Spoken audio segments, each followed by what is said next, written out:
आज हम बात करेंगे सीटेट ईबीएस यानी कि पर्यावरण अध्ययन में भारत के राज्यों के बारे में। भारत के राज्य से संबंधित प्रश्न हर बार सीटेट परीक्षा में पूछे जाते हैं और सन 2011 से लेकर अब तक जितने भी प्रकार के राज्यों से संबंधित प्रश्न पूछे गए हैं उन सभी का विवरण आज हम लेकर आए हैं। तो बने रहिए हमारे साथ वीडियो के अंत तक। तो चलिए शुरू करते हैं। तो सबसे पहले हम यहाँ जानेंगे कि वर्तमान समय में भारत में 28 राज्य और 8 केंद्र शासित प्रदेश हैं। अगला दिया है कि राजस्थान क्षेत्रफल की दृष्टि से भारत का सबसे बड़ा राज्य है। यदि बात करें क्षेत्रफल की दृष्टि से भारत का सबसे बड़ा राज्य कौन सा है, तो वो है हमारा राजस्थान। और क्षेत्रफल की दृष्टि से सबसे छोटा राज्य कौन सा है, तो वो है हमारा गोवा। अगला दिया है कि उत्तर प्रदेश सबसे अधिक जनसंख्या वाला राज्य है। यदि पूछा जाए कि वर्तमान समय में सबसे अधिक जनसंख्या वाला राज्य कौन सा है, तो वो है उत्तर प्रदेश। और सबसे कम जनसंख्या वाला राज्य कौन सा है, तो वो है सिक्किम। ये हमें याद रखने हैं। अगला दिया है कि लद्दाख सबसे बड़ा केंद्र शासित प्रदेश है। यदि बात करें सबसे बड़े केंद्र शासित प्रदेश की, तो वो है लद्दाख। और सबसे छोटा केंद्र शासित प्रदेश है लक्षद्वीप। तो इस प्रकार हमने भारत के राज्यों से संबंधित कुछ मुख्य तथ्य थे जो कि हमें पता होना चाहिए, उनके बारे में जाना। अब जानेंगे आगे राज्यों के बारे में। सबसे पहला राज्य हमारा दिया हुआ है बिहार। बात करें बिहार की, तो बिहार में सबसे ज़्यादा पूछा जाने वाला प्रश्न है मधुबनी, कि मधुबनी क्या है। तो जानेंगे मधुबनी क्या है। बिहार में मधुबनी नामक एक जिला है और यहाँ त्योहार एवं खुशी के मौके पर घर की दीवारों पर और आंगन में कई तरह के चित्र बनाए जाते हैं। ये चित्र आप यहाँ देख सकते हैं। इस प्रकार के चित्र मधुबनी जिला बिहार में बनाए जाते हैं। और ये जो चित्र हैं ये पिसे हुए चावल के घोल में रंग मिलाकर बनाए जाते हैं। और इन रंगों को बनाने के लिए नील, हल्दी, फूल, पत्तों के रंग आदि का प्रयोग किया जाता है। तो ये प्रश्न परीक्षा में पूछा गया है कि ऐसा कौन सा राज्य है जहां पर पिसे हुए चावलों के घोल में रंग मिलाकर चित्रकला बनाई जाती है। तो हमें याद रखना है कि मधुबनी जिला है जो कि बिहार में है, वहां पर मधुबनी चित्रकला बनाई जाती है। अगला पॉइंट दिया है कि चित्रों में इंसान, जानवर, पेड़, फूल, पत्ती, पक्षी, मछलियां आदि जीव जंतु साथ में बनाए जाते हैं। और मधुबनी चित्रकला बहुत पुरानी है और इसका नाम इस जिले के नाम पर ही पड़ गया। तो हमें यहाँ याद रखना है, मधुबनी से संबंधित प्रश्न हर बार परीक्षा में पूछा गया है। तो हमें याद रखना है कि मधुबनी चित्रकला में किस किस का प्रयोग किया जाता है। तो मधुबनी चित्रकला में पिसे हुए चावलों के घोल का प्रयोग किया जाता है और उसे रंगीन बनाने के लिए हल्दी, नील, फूल, पत्तियां, इन सभी से रंग बनाते हैं और उन रंगों को चावल के घोल में मिलाकर उनसे चित्रकला बनाते हैं। और चित्रकला में ये क्या क्या बनाते हैं, तो चित्रकला में ये बनाते हैं इंसान, जानवर, पेड़, फूल, पत्ती, पक्षी, मछलियां और जीव जंतु, ये सभी इस चित्रकला में बनाते हैं। अब देखेंगे अगला राज्य। अगला राज्य दिया हुआ है तेलंगाना। तेलंगाना की राजधानी है हैदराबाद। हैदराबाद में गोलकुंडा फोर्ट कहाँ पर है, हैदराबाद में है, जो कि काकतीय राजवंश द्वारा 1143 में बनवाया गया था। तो ये प्रश्न परीक्षा में पूछा गया है कि गोलकुंडा फोर्ट कहाँ है, हैदराबाद में है। किसके द्वारा बनवाया गया, काकतीय राजवंश के द्वारा बनवाया गया। और कौन सी सन में बनवाया गया, तो ये 1143 में बनवाया गया। अगला दिया है कि दीवार का एक भाग गोलाकार आकार में है जिसे कि वेसंस या वर्ज कहते हैं। तो ये प्रश्न परीक्षा में पूछा गया है कि गोलकुंडा फोर्ट में जो गोलाकार आकार की आकृति हैं उन्हें क्या कहा जाता है, उन्हें बेसंस या बुर्ज कहा जाता है। और गोलकुंडा की बाहरी दीवारों पर ऐसे कितने बुर्ज हैं, तो हमें याद रखना है कि गोलकुंडा फोर्ट जो है उसमें 87 बुर्ज हैं। अगला दिया है कि कुतुब शाही सुल्तानों ने गोलकुंडा में 1518 से लेकर 1687 तक शासन किया। इससे पहले 1200 ईस्वी में गोलकुंडा किला मिट्टी का बना हुआ था। तो ये तथ्य हमें याद रखने हैं, क्योंकि परीक्षा में जो प्रश्न पूछे जाते हैं वो कथन के तौर पर या तथ्य के रूप में पूछे जाते हैं। तो यहाँ हमने जाना कि गोलकुंडा फोर्ट हैदराबाद में है, जो कि काकतीय राजवंश द्वारा 1143 में बनाया गया, और इसमें गोलाकार आकार के बुर्ज हैं, और बुर्ज हैं कितने? 87। और यहाँ किसने शासन किया? तो कुतुब शाही सुल्तानों ने गोलकुंडा में 1518 से 1687 तक शासन किया। अगला पॉइंट दिया है कि ऊंची एवं गोल दीवारें दूर तक देखने में मदद करती थीं, जिससे कि आक्रमण का पता चल जाता था। तो हमें ये तथ्य पता होना चाहिए कि गोलकुंडा फोर्ट की जो ऊंची और गोल दीवारें थीं उनका क्या प्रयोग था। तो उनकी जो गोल और ऊंची दीवारें थीं वो दूर तक देखने में मदद करती थीं, जिससे कि आक्रमण का पता चल जाता था। आगे दिया है कि औरंगजेब यहाँ आक्रमण करने आया पर असफल रहा और लगभग 8 महीने तक किले के बाहर अपनी सेना के साथ रहा। किले के चारों तरफ खाई थी, जिस वजह से आक्रमण नहीं कर पाया। फिर बात करें उस समय की, तो उस समय कांस्य की बंदूकें बनती थीं और हजारों सालों से घुमंतू वर्ग कांस्य की वस्तुएं जैसे कि बर्तन हुए और भी अन्य चीजें हुई, ये सब कांस्य की बनाती थी। तो कांस्य जो है वो क्या है? कांस्य एक मिश्र धातु है जो कि तांबे और टिन से मिलकर बना हुआ है। तो ये प्रश्न परीक्षा में कई बार पूछा गया है कि तांबे और टिन से मिलकर क्या बनता है? तो तांबे और टिन से मिलकर कांस्य बनता है, याद रखना है हमें, जो कि क्या है? एक मिश्र धातु है। अगला राज्य है हमारा आंध्र प्रदेश और तेलंगाना। पहला दिया है कि आंध्र प्रदेश और तेलंगाना के लोगों का प्रिय भोजन है इडली, डोसा, बड़ा, सांभर और नारियल की चटनी।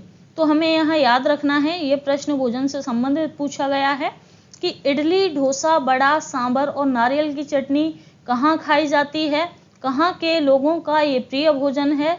तो आंध्र प्रदेश और तमिलनाडु के लोगों का प्रिय भोजन है इडली, सांभर, डोसा, बड़ा और नारियल की चटनी। आगे दिया है कि तेलंगाना राज्य के नलगोंडा जिले में स्थित पोचमपल्ली कस्बा है। पोचमपल्ली से संबंधित प्रश्न परीक्षा में पूछा गया है कि पोचमपल्ली कहाँ पर है, यह कौन से राज्य में है। तो हमें याद रखना है कि पोचमपल्ली जो कि पहले आंध्र प्रदेश में आता था, अब आता है ये तेलंगाना में, याद रखना है हमें। तो तेलंगाना राज्य में नलगोंडा जिला है और उस जिले के अंदर पोचमपल्ली नाम का एक कस्बा है, एक गांव है। तो पोचमपल्ली गांव अपनी रेशम की साड़ियों के लिए प्रसिद्ध है, ये बात हमें याद रखनी है। इससे संबंधित प्रश्न कई बार परीक्षा में पूछा गया है कि पोचमपल्ली गांव क्यों प्रसिद्ध है? रेशम की साड़ियों के लिए। और या फिर ऐसे भी पूछा जाता है कि सबसे अधिक पोचमपल्ली व कलमकारी की जो साड़ियां हैं ये कहाँ पाई जाती हैं? तो ये पाई जाती हैं हमारी तेलंगाना में। इस जिले के अधिकतर लोग बुनकर हैं। इस बुनाई को पोचमपल्ली व कलमकारी के नाम से जाना जाता है। ये नाम हमें याद रखने हैं, पोचमपल्ली व कलमकारी।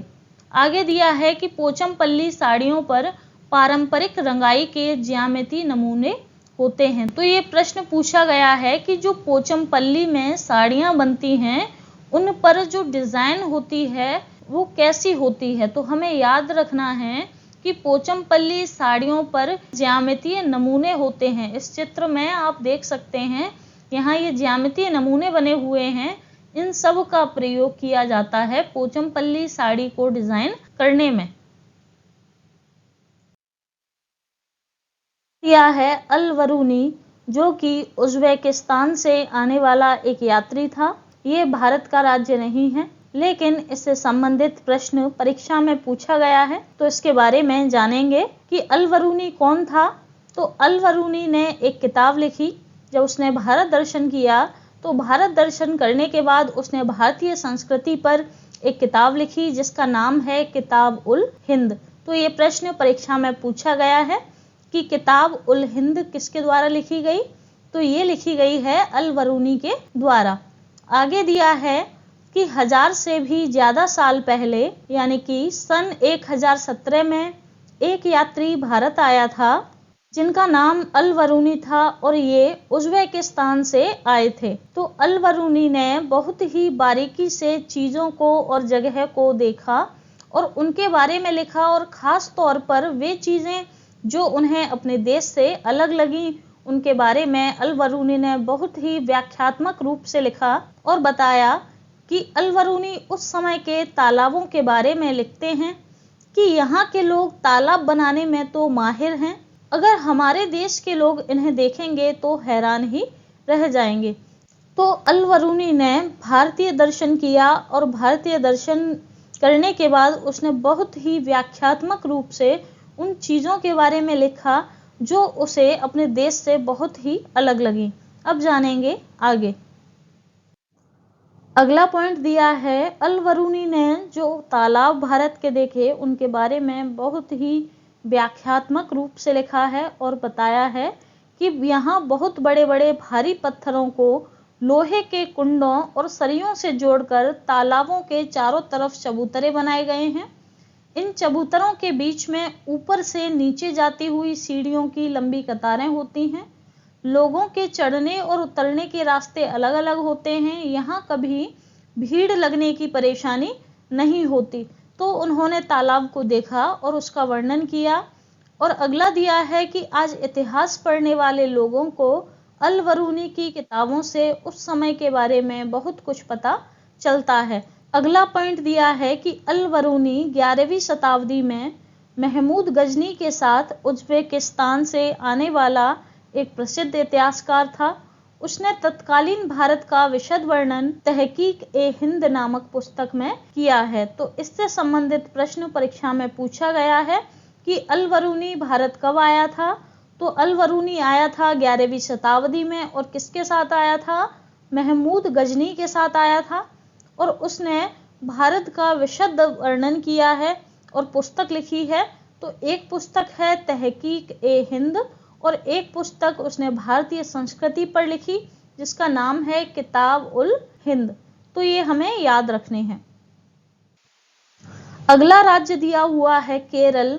बात करें केरल की, केरल से संबंधित प्रश्न भी कई बार परीक्षा में पूछे गए हैं। तो पहला पॉइंट दिया है कि केरल में टैपियोका उगाया जाता है। ये टैपियोका है, यह एक प्रकार का फल है जिसे केरल के लोग उबालकर खाते हैं। तो टैपियोका से संबंधित प्रश्न बहुत बार परीक्षा में पूछा गया है। टैपियोका को कप्पा एवं कसावा के नाम से भी जाना जाता है। टैपियोका के अन्य नाम भी हैं, ये हमें पता होना चाहिए कि कप्पा एवं कसावा ये टैपियोका के ही नाम हैं। आगे दिया है बल्लम, लकड़ी की बनी एक नाव होती है जो कि केरल में चलती है। ये नाव है जिसका नाम है बल्लम, ये केरल में चलती है और केरल में एक जगह से दूसरी जगह जाने के लिए फेरी नाव का प्रयोग किया जाता है। ये फेरी नाव है जो कि केरल में चलती है, इसे बल्लम के नाम से जाना जाता है। अगला पॉइंट दिया हुआ है कि केरल में मलयालम भाषा बोली जाती है। तो यहाँ हमें याद रखना है, ये जो पॉइंट हाईलाइट किए हुए हैं यहाँ पर, ये याद रखने वाली बातें हैं कि केरल में कौन सी भाषा बोली जाती है, मलयालम। और मसालों का बगीचा कौन से राज्य को कहा जाता है? तो मसालों का बगीचा केरल राज्य को कहा जाता है। और केरल का जो प्रसिद्ध नृत्य है वो कौन सा है? कथकली। अगला पॉइंट दिया है कि केरल में केले के फूलों की सब्जी बनाई जाती है। ये याद रखना है, ये प्रश्न पूछा गया है कि केले के फूल की सब्जी कहाँ बनाई जाती है, कहाँ खाई जाती है? तो केरल में खाई जाती है। और सहजन के फूल के पकौड़े कहाँ खाए जाते हैं? तो सहजन के फूल के पकौड़े महाराष्ट्र में। और कचनार के फूल की सब्जी या फूल के पकौड़े कहाँ खाए जाते हैं? तो कचनार है उत्तर प्रदेश, सहजन है महाराष्ट्र और केले के फूल की केरल में। अगला पॉइंट दिया है कि केरल में नारियल के पेड़ अधिक होते हैं, ये हमें याद रखना है। अगला दिया है जैसलमेर राजस्थान। तो यहाँ क्या जानना है? हमें जानना है घड़सीसर के बारे में कि घड़सीसर क्या है। तो सर का अर्थ होता है तालाब। घड़सीसर को किसने बनवाया? तो इसे जैसलमेर के राजा घड़सी ने लोगों के साथ मिलकर बनवाया था। तो हमें यहाँ याद रखना है, घड़सीसर से संबंधित प्रश्न परीक्षा में पूछे गए हैं। इसके दोनों तरफ पक्के घाट, सजे हुए बरामदे, कमरे और बड़े हॉल आदि हैं।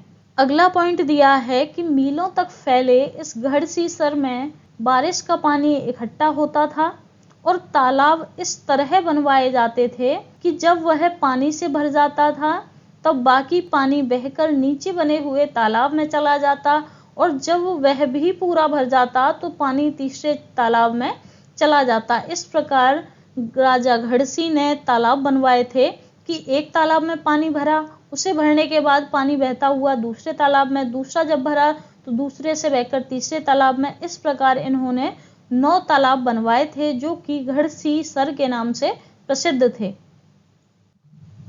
अगला पॉइंट दिया है कि इस तरह 9 तालाब बनाए गए थे, यह एक दूसरे से आपस में जुड़े थे और पूरे साल पानी की कोई परेशानी नहीं होती थी।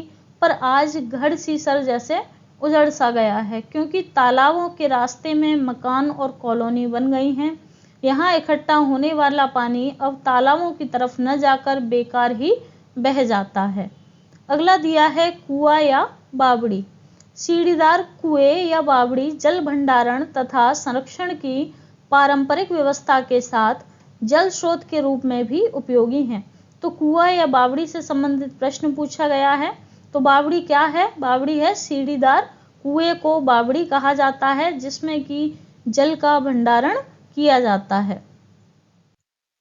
अगला राज्य दिया है जम्मू कश्मीर। जम्मू कश्मीर में श्रीनगर के बारे में जानेंगे। तो हाउस बोट या नाव पर बना घर मुख्यतः जम्मू कश्मीर व केरल राज्य में बनाए जाते हैं। यानी नाव पर घर कहाँ बनाए जाते हैं? तो वो जम्मू कश्मीर और केरल में बनाए जाते हैं। और हाउस बोट की जो लंबाई है वो 80 फीट होती है और इसकी चौड़ाई 8 से 9 फीट होती है।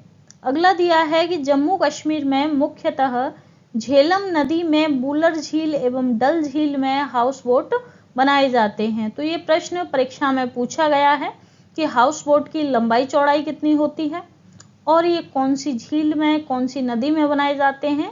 तो झेलम नदी है और झेलम नदी में बूलर एवं डल झील है जहां पर हाउस बोट बनाए जाते हैं, पाए जाते हैं। अगला दिया है कि हाउस बोट की दीवारों एवं छतों पर सुंदर नक्काशी करी जाती है।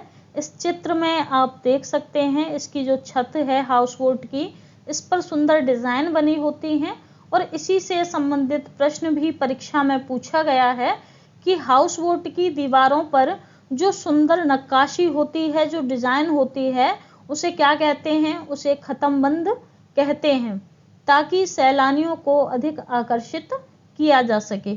आगे दिया है शिकारा नाव पर्यटकों को आकर्षित करती है। यह शिकारा नाव है। शिकारा नाव का प्रयोग कब करते हैं और क्यों करते हैं? तो शिकारा नाव का प्रयोग करते हैं हाउस बोट तक पहुंचने के लिए। अगला दिया है कि डोंगा, ये एक प्रकार का नाव पर बना घर है। ये डोंगा है, इस चित्र में आप देख सकते हैं ये डोंगा नाव की एक नाव है जिस पर कि घर बना हुआ है और यह डल झील में पाई जाती है और डल झील कहाँ? झेलम नदी में है। इसके अंदर कई कमरे होते हैं और ये अंदर से घर की तरह लगती है और इन पर लकड़ियों की सुंदर डिजाइन बनाए जाते हैं। आगे दिया है कि श्रीनगर में कुछ घर पहाड़ों में होते हैं, कुछ पानी में होते हैं।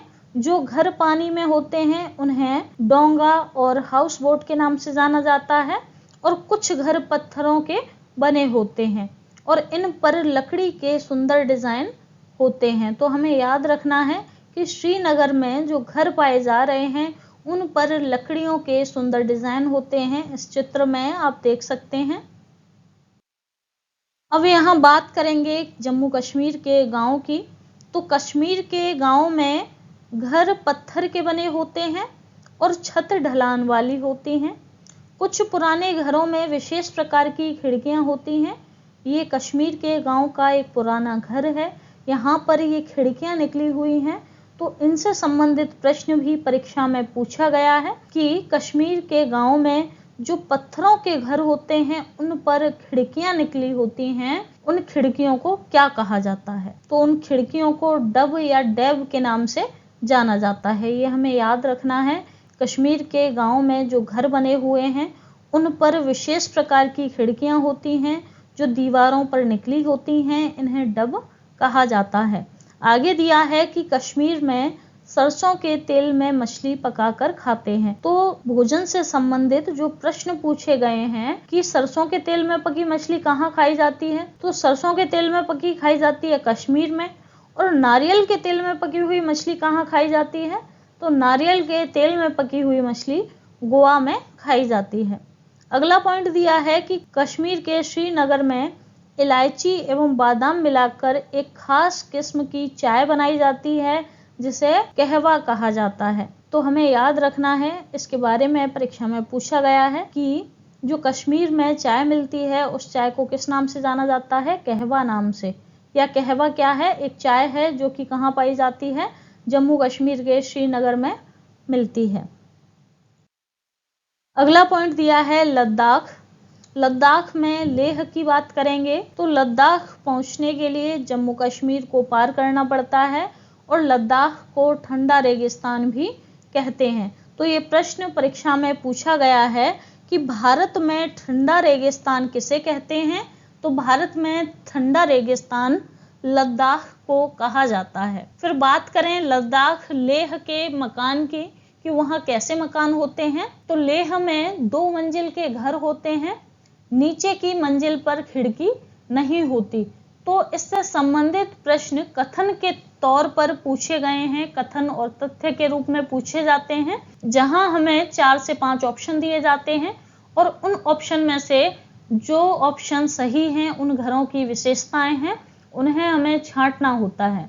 तो आगे दिया है कि घर की दीवारें पत्थर की होती हैं, छत और फर्श लकड़ी के होते हैं। लेह में जो मकान हैं उन मकान की जो दीवारें हैं वो पत्थर की हैं, ये छत और फर्श जो होते हैं वो लकड़ी के होते हैं।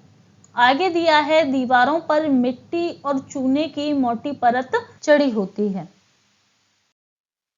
आगे दिया है कि ग्राउंड फ्लोर पर जानवरों एवं सामान को रखा जाता है और जब ज़्यादा सर्दी पड़ती है तब ये लोग स्वयं भी ग्राउंड फ्लोर पर रहने आ जाते हैं। तो जो लेह के मकान हैं वो 2 मंजिल के होते हैं, तो उसमें ग्राउंड फ्लोर पर तो ये लोग जानवरों को और आवश्यक सामान को रखते हैं और स्वयं रहते हैं दूसरी मंजिल पर। लेकिन जब ज़्यादा सर्दी पड़ती है तब ये लोग भी ग्राउंड फ्लोर पर रहने आ जाते हैं।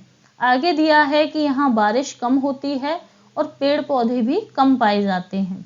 आगे है कि लद्दाख को भारत का ठंडा रेगिस्तान कहा जाता है और भारत में ठंडे रेगिस्तान मानसून से प्रभावित नहीं होते क्योंकि ये अधिक ऊंचाई पर होते हैं और हिमालय की दृष्टि छाया में पड़ते हैं। तो ये प्रश्न परीक्षा में पूछा गया है कि भारत में ठंडे रेगिस्तान मानसून से प्रभावित क्यों नहीं होते? क्योंकि ये अधिक ऊंचाई पर होते हैं और हिमालय की वृष्टि छाया में पड़ते हैं। अगला दिया है कि क्षेत्रफल की दृष्टि से सबसे बड़ा केंद्र शासित प्रदेश है जो लद्दाख है, वो क्षेत्रफल की दृष्टि से सबसे बड़ा केंद्र शासित प्रदेश है। आगे दिया है कि पेड़ के मोटे तने का प्रयोग छत को मजबूत बनाने के लिए किया जाता है, क्योंकि हमने जाना जो लेह के घर हैं उनकी दीवारें पत्थरों की होती हैं, छत और फर्श लकड़ी के होते हैं। तो छत को मजबूत बनाने के लिए पेड़ के मोटे तने का प्रयोग किया जाता है और लकड़ी की सीढ़ियों का प्रयोग किया जाता है और इनकी छतें समतल होती हैं, समतल सपाट होती हैं इनकी छतें। और ये लोग क्या करते हैं कि गर्मी के मौसम में ये लोग फल और सब्जी को छत पर सुखा लेते हैं और इसका प्रयोग सर्दियों में करते हैं। अगला दिया है चांगथांग जो कि लद्दाख में है और चांगथांग पश्चिमी और उत्तरी तिब्बत में एक ऊंचा पठार है। यानी चांगथांग क्या है? एक पठार है और यह 5000 मीटर ऊंचाई पर स्थित है जो कुछ हद तक भारत के लद्दाख क्षेत्र के पूरब में भी फैला हुआ है। यानी चांगथांग का कुछ क्षेत्र लद्दाख में भी आता है। और चांगथांग में कौन सी जनजाति रहती है? तो चांगथांग में चांगपा नाम की प्रजाति है जिसकी आबादी कुल 5000 लोग हैं।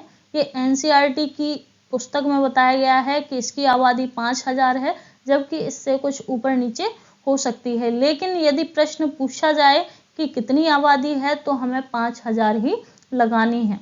आगे दिया है कि यह हमेशा अपनी भेड़ बकरियों के साथ घूमते रहते हैं। ये जो चांगपा प्रजाति के लोग हैं, ये हमेशा अपनी भेड़ बकरियों के साथ घूमते हैं। और ये कौन सी बकरी पालते हैं? ये पश्मीना बकरी पालते हैं।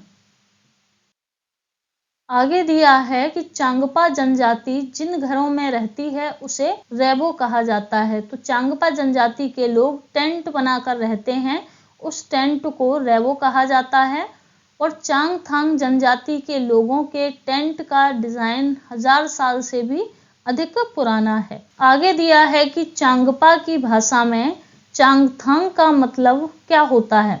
तो चांगथांग का मतलब होता है ऐसी जगह जहां कम लोग रहते हैं, और ये लोग जहां अपनी भेड़ बकरियों को रखते हैं उस स्थान को लेखा कहा जाता है। तो ये लोग टेंट बनाकर रहते हैं और अपनी भेड़ बकरियों को रखते हैं, उस स्थान को लेखा कहते हैं। और वहां पर लेखा की जो दीवारें हैं वो पत्थरों की बनी होती हैं।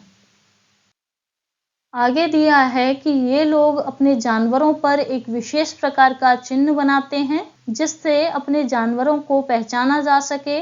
और ये लोग अपनी बकरियों को ऊंचाई और ठंडी जगह पर ले जाते हैं जिससे कि बकरियों के बाल घने और मुलायम हो जाते हैं। और यहाँ पर सर्दियों में जो हवा चलती है उसकी स्पीड भी पूछी गई है। तो उसकी चाल जो होती है हवा की वो क्या है? 70 किलोमीटर पर आवर। तो हमें यहाँ याद रखना है कि चांगपा जनजाति कौन सी बकरियों को पालती है? पश्मीना बकरियों को पालती है, जिनके बाल बहुत ही घने और मुलायम होते हैं। और ये जो पश्मीना बकरी के बाल से जो ऊन बनाई जाती है, उस ऊन से जो स्वेटर और शॉल बनाए जाते हैं वो साधारण स्वेटर की तुलना में 6 गुना ज़्यादा गर्म होते हैं। और पश्मीना बकरी के जो बाल हैं वो मनुष्य के बाल की तुलना में 6 गुना पतले होते हैं। यानी कि मनुष्य का 1 बाल और पश्मीना बकरी के 6 बाल, इतने पतले होते हैं इसके बाल। तो हमें ये याद रखना है कि चांगपा जनजाति के द्वारा पश्मीना बकरी पाली जाती है। अगला राज्य दिया हुआ है राजस्थान। बात करें राजस्थान की तो राजस्थान में मिट्टी के घर बने होते हैं। और मिट्टी के घर कहाँ पाए जाते हैं? उत्तर भारत में गर्मी की अधिकता वाले क्षेत्र में मिट्टी के घर पाए जाते हैं। और राजस्थान में टैंक को टांका कहा जाता है जो कि पानी का एक बड़ा गड्ढा होता है। आगे दिया है कि राजस्थान के लोग अपने आंगन में जमीन में गड्ढा खोदकर टैंक का निर्माण करते हैं जिससे बारिश का पानी इन टैंकों में जा गिरे और बाद में इसे छानकर उपयोग में लाते हैं।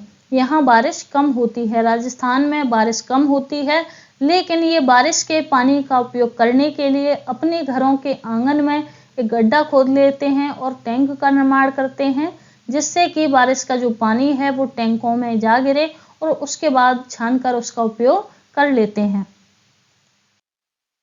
आगे दिया है कि राजस्थान के जोधपुर में खेजडली गांव के लोग पेड़ों को कटने से रोकने के लिए 300 साल पहले पेड़ों से चिपककर खड़े हो गए थे। और आज इतने वर्षों बाद भी यहाँ के लोग पेड़ों और जानवरों के प्रति संवेदनशील हैं और इनकी रक्षा करते हैं। और ये जो गांव है खेजडली गांव, ये रेगिस्तान में होते हुए भी काफी हरा भरा है। आगे दिया है कि जानवर बिना किसी डर के इधर उधर घूमते हैं। और दिया है खेजडली गांव में खेजड़ी वृक्ष पाया जाता है जो कि रेगिस्तानी क्षेत्रों में अत्यधिक उपयोगी है और इस वृक्ष को अधिक पानी की आवश्यकता नहीं होती। तो इस वृक्ष के बारे में हमें पता होना चाहिए क्योंकि खेजड़ी वृक्ष से संबंधित प्रश्न परीक्षा में पूछा गया है। तो जो खेजड़ी वृक्ष की छाल होती है, इसकी छाल से दवाई बनाई जाती है और इसकी लकड़ी में कीड़ा नहीं लगता। और जो खेजड़ी वृक्ष पर जो फलियां आती हैं उन फलियों की सब्जी बनाई जाती है और पत्तियों को वहां रहने वाले जानवर खा जाते हैं। यानी कि ये जो वृक्ष है खेजड़ी, इसका हर एक तना, पत्तियां, फूल, फली ये सभी काफी उपयोगी हैं। तो इसकी विशेषताओं को देखते हुए राजस्थान सरकार ने इसे राजकीय वृक्ष घोषित कर दिया। अगला राज्य दिया है असम। बात करें असम की तो बांस के घर अधिक वर्षा वाले क्षेत्र में बनाए जाते हैं। और असम में कैसे घर होते हैं? बांस के घर होते हैं। और ये जो बांस के घर बनाए जाते हैं, ये घर जमीन से 10 से 12 फुट यानी लगभग 3 से 3.5 मीटर ऊंचाई पर बनाए जाते हैं। और इन्हें बांस के मजबूत खंभों से बनाया जाता है। और लकड़ी के घरों की जो दीवारें हैं, फर्श है, छत है, ये सभी लकड़ी के ही बनी होती हैं। आगे दिया है कि भारत में लकड़ी के घर मुख्यतः असम, मेघालय, मणिपुर, त्रिपुरा में बनाए जाते हैं। अगला पॉइंट दिया है कि पूर्वोत्तर राज्यों में वर्षा अधिक होती है, इसलिए वहां जंगल अधिक हैं। और जंगल अधिक हैं इसलिए लकड़ी की प्रचुरता है। और लकड़ी के घर ढाल युक्त क्षेत्रों में बनाए जाते हैं। और पूर्वोत्तर के राज्य में बांस को हरा सोना कहा जाता है। ये प्रश्न परीक्षा में पूछा गया है कि बांस को हरा सोना कहाँ कहते हैं? तो पूर्वोत्तर के राज्य में बांस को हरा सोना कहा जाता है। आगे दिया है कि काजीरंगा राष्ट्रीय उद्यान भारत के असम राज्य का एक राष्ट्रीय उद्यान है। तो असम से संबंधित प्रश्न जितने भी पूछे गए हैं उन सब का विवरण है कि काजीरंगा राष्ट्रीय उद्यान कहाँ है? असम राज्य में है। और ये जो काजीरंगा राष्ट्रीय उद्यान है ये क्यों प्रसिद्ध है? क्योंकि इस उद्यान में एक सींग का गैंडा जो कि भारतीय गैंडा है, इसके लिए प्रसिद्ध है। आगे दिया है असम में बांस एवं रस्सी के पुल बनाए जाते हैं। और असम में बांस को गरीबों का टिम्बर कहा जाता है। अगला राज्य दिया है हिमाचल प्रदेश। हिमाचल प्रदेश में से मनाली के बारे में पूछा जाता है। मनाली से संबंधित प्रश्न परीक्षा में पूछे गए हैं। तो मनाली क्या है? एक पहाड़ी इलाका है। यहाँ बारिश होती है और बर्फ भी पड़ती है।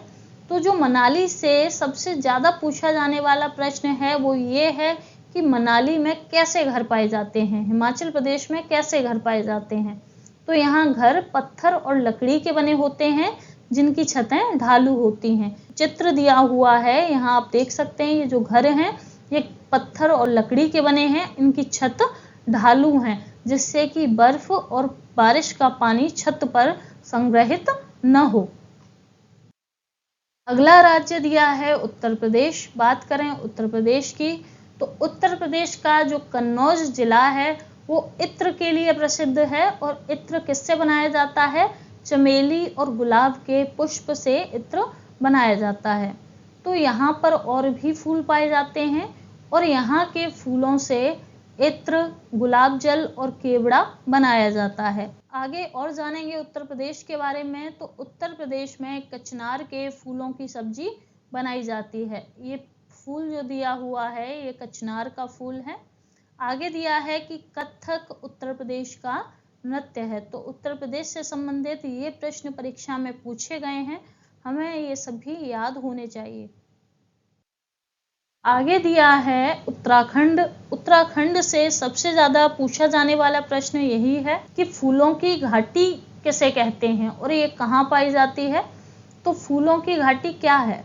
उत्तराखंड में पहाड़ों के बीच में एक ऐसी जगह है जहाँ फूल ही फूल पाए जाते हैं और यह फूलों की घाटी कहलाती है, जिसे अंग्रेजी में वैली ऑफ फ्लावर्स कहते हैं। और यह भारतवर्ष के उत्तराखंड राज्य के गढ़वाल क्षेत्र में पाई जाती है। यानी फूलों की घाटी कौन सी जगह है? तो वो उत्तराखंड के गढ़वाल क्षेत्र में फूलों की घाटी पाई जाती है। आगे दिया है यह फूलों की घाटी नंदा देवी अभयारण्य यानी नंदा देवी राष्ट्रीय उद्यान का एक भाग है। फूलों की घाटी किसका भाग है? नंदा देवी अभयारण्य का। अगला राज्य दिया है मिजोरम। मिजोरम से संबंधित प्रश्न जो अभी तक पूछे गए हैं उन सभी का विवरण जानेंगे। तो पहला दिया है कि मिजोरम में मिजो भाषा बोली जाती है और यहाँ 3/4 लोग जंगल में रहते हैं। और मिजोरम की जो मुख्य फसल है वो क्या है? चावल है। आगे दिया है कि यहाँ खेती की लॉटरी निकाली जाती है। जमीन को साझा मानकर सभी लोगों को बारी बारी से उस जमीन पर खेती करने का अवसर मिलता है। तो ये प्रश्न परीक्षा में पूछा गया है कि खेती की लॉटरी कहाँ निकाली जाती है, तो ये मिजोरम में निकाली जाती है। और इसमें क्या होता है कि जमीन को साझा मान लेते हैं और उस पर जो लोग हैं वो बारी बारी से खेती करते हैं, तो इसी को क्या कहते हैं, खेती की लॉटरी कहते हैं। आगे दिया है मिजोरम में बांस के बर्तन बनाए जाते हैं और झूम खेती मिजोरम में होती है। झूम खेती के बारे में जानेंगे। सबसे ज़्यादा पूछा जाने वाला प्रश्न है कि झूम खेती कहाँ होती है, तो झूम खेती होती है मिजोरम में। और मिजोरम का जो नृत्य है वो क्या है, चेराओ नृत्य मिजोरम में किया जाता है। और कब किया जाता है, यह नृत्य फसल के पक कर काटने के पश्चात लोगों द्वारा इकट्ठा होकर किया जाता है। यानी जब मिजोरम के लोगों की जो फसल है वो पक जाती है और उसे काट लेते हैं, तो खुशी के अवसर पर ये लोग चेराव नृत्य करते हैं।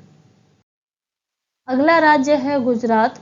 तो गुजरात से पूछा जाने वाला प्रश्न है दांडी यात्रा, कि दांडी यात्रा कब शुरू हुई और किस लिए शुरू हुई। तो दांडी यात्रा सन 1930 में शुरू हुई। अंग्रेजों ने भारत के आम लोगों को नमक बनाने पर पाबंदी लगा दी थी, जिसके कारण गांधी जी ने दांडी यात्रा शुरू की। और गांधी जी का कहना था कि जो चीज़ हमें कुदरत ने दी है उसे बनाने पर बंदिश कैसी। तो यहाँ हमें याद रखना है कि दांडी यात्रा किसके लिए शुरू हुई और कब शुरू हुई। तो दांडी यात्रा 1930 में शुरू हुई और किसके लिए, नमक बनाने पर अंग्रेजी सरकार ने उसका विरोध किया था, जिसके कारण दांडी यात्रा शुरू हुई। आगे दिया है कि उन्होंने लोगों के साथ मिलकर, यानी गांधी जी ने लोगों के साथ मिलकर अहमदाबाद से दांडी के समुद्र तट तक एक लंबी यात्रा की और इस गलत कानून को तोड़ दिया। तो हमें ये याद रखना है। अगला राज्य दिया है महाराष्ट्र। महाराष्ट्र में मुंबई। तो मुंबई भारत का सबसे बड़ा शहर है और Victoria terminus railway station Mumbai में है, जिसका नाम बदलकर अब कर दिया है छत्रपति शिवाजी महाराज रेलवे स्टेशन। ये प्रश्न परीक्षा में पूछा गया है कि विक्टोरिया टर्मिनस रेलवे स्टेशन कहाँ है, तो ये मुंबई में है और अब इसका नाम बदल दिया गया है। तो अब नाम हो गया है इसका छत्रपति शिवाजी महाराज रेलवे स्टेशन।